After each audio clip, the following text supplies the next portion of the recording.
All right. Well, welcome to a Thursday chat with Colorado Headwaters Land Trust. Today is September 23rd. I'm Jeremy Crones. I'm the Executive Director of Colorado Headwaters Land Trust.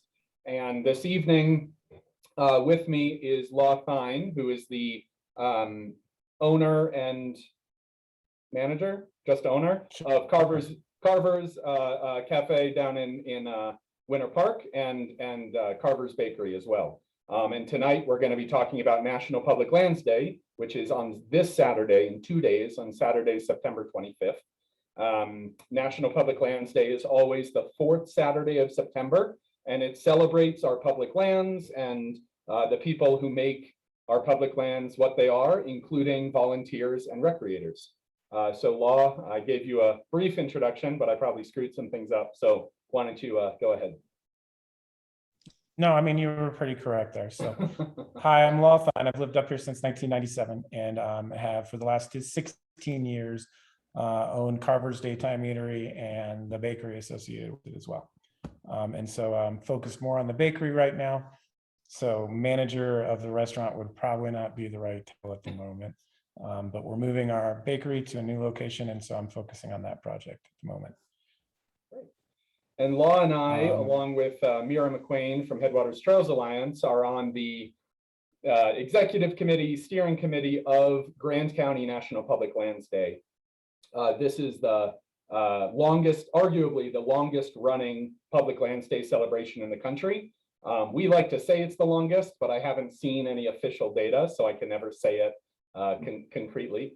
And we're really excited about it. And so Law, and unfortunately, Mira can't be with us tonight. She's at another meeting, but Law and I are here to talk about Saturday and get people excited for it, and then answer any questions that people might have about Saturday, about Public Lands Day in general. So Law, do you want to start off talking about the day and what we have planned? Yeah, so for those of you that aren't too informed about National Public Lands Day, it kind of started and became an event where volunteers from the public can help the different federal agencies, BLM, United States Forest Service, National Parks, Colorado Parks and Wildlife, and then also in conjunction with Headwaters Trail Alliance and our land trusts to find projects that make sense with those agencies for us to help finish at the end of a year when maybe they weren't able to get it completely done due to different reasons. And so each year we target a certain amount and we try to find enough volunteers to help those agencies, Forest Service, National Parks, those kind of things, finish those projects. And so this year, due to COVID, we've had to limit those numbers of volunteers, but I still think we could use a few actually, and lower the amount of projects that we've had in the past due to COVID, but we still got 6 on the board. We were able to make it work last year with COVID, and we're looking forward to doing that again and keeping the tradition alive of being, I think, our 27th consecutive National Public Lands Day in Grand County. We've also added a different component to it this year. We've decided to try to allow people to celebrate National Public Lands Day and public lands in general through a picnic in the park. And so in Palamas, did I say that right, Jeremy? I think I've heard it different ways, but Palamas is what I call it. Palamas Park in Granby, we're going to have more of a passive engagement where we do a celebration of public lands with a picnic in the park there from 4:30 until about 8:30 or whenever it starts to get dark, if it's a little earlier than that, where we're inviting the public to come. I think Smokey the Bear's there. We'll have different tables representing, the Forest Service and National Parks and different agencies, so they can give you some literature on what they're doing and go through things like that, do selfies with Smokey the Bear, those kind of things. And then we'll also have a couple bands on stage to entertain people, I guess, during that time. Additionally, we've got some great primary sponsors this year that have donated some things, Big Agnes being one of them, who is a clothing and camping gear company based out of Steamboat, so locally, have donated some gear that we're going to raffle off. There's no charge for the raffle ticket. When you show up, you get one, and you could win something just for showing up and celebrating and watching some bands. And then we've also got some sponsors through R&J Liquors that if you wanted a beer while you're sitting there and you're 21 years old, you can go responsibly grab one beer. Or we have some wine and some other things. So we're just hoping that, we can help finish some projects, and that we have the ability to hopefully entertain and get some more passive engagement and support for Public Lands and National Public Lands Day, and the volunteers that really help us get this done and keep our, support the agencies so much in keeping our places looking nice and clean, and fixing what we need to fix out there. Yeah, that was a great summary, Law. Yeah, this is the poster for the picnic in the park. And so there are two local bands that we invited to play. River Wilder is a bluegrass duo based here in Granby. They recently relocated from the heart of bluegrass country down in Tennessee. And so I believe they've been playing some sets around the county. So already people recognize their name or are excited to see them. And then of course our own I think pretty famous, the Moffat Tunnel Band will be playing as well, and they'll have about an hour-long set and really just kind of bring the house down and get people really excited for that. I know that a few of Law's employees are going to be there working, and they all asked if they could stop working to watch the Moffat Tunnel Band, and so I think it'll be a fun time. And then this is the poster. Oh, thought I had that one up. There we go. For the projects during the day. And like Law said, we have a lot of great projects.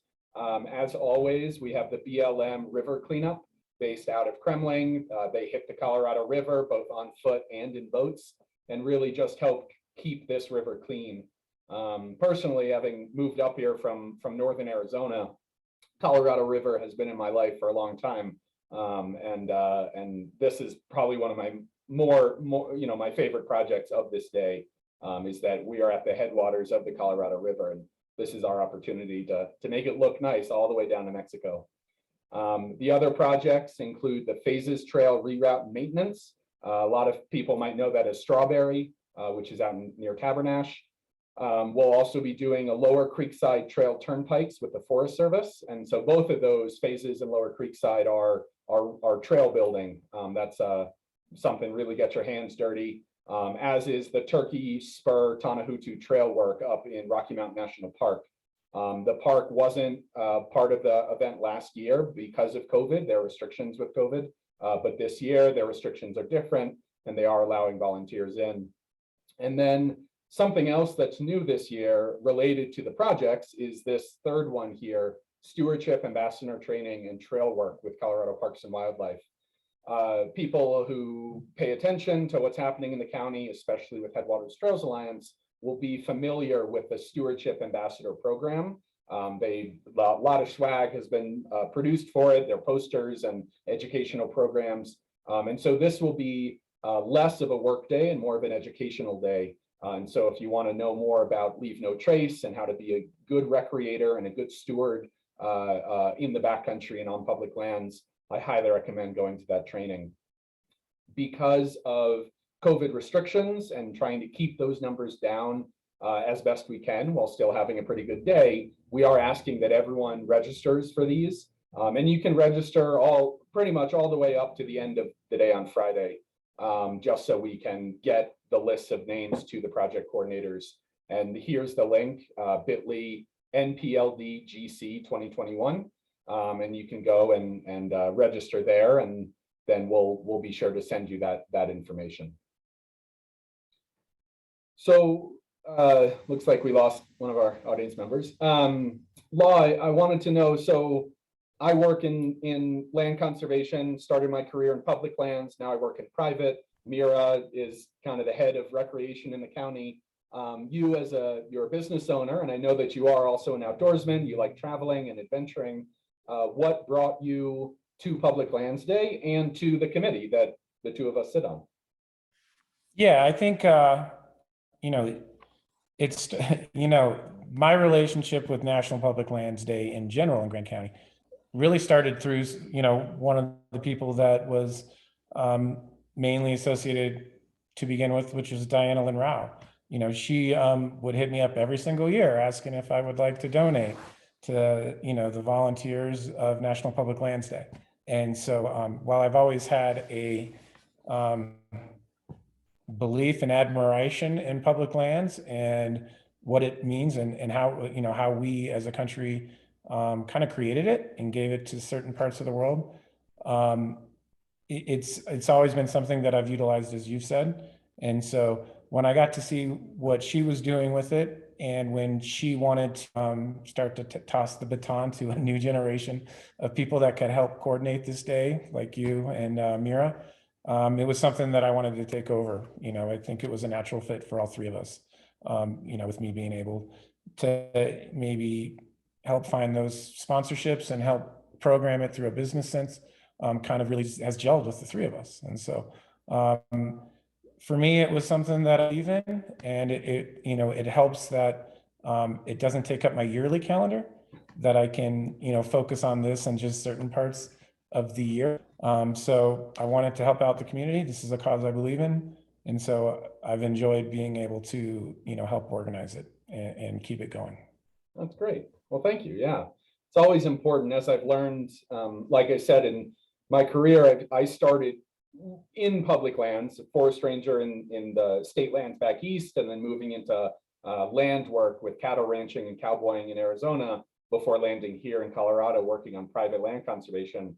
Public lands have always been a really important part of my life as well, and really appreciating it. It was frankly the bureaucracy that I couldn't really pursue in that way, but benefiting it and volunteering and encourage others to. And as I've learned, including the business interests of the local communities is vital. It's something that I don't think a lot of people who are in the movement consider all that often, but it is something that you certainly learn and come to appreciate.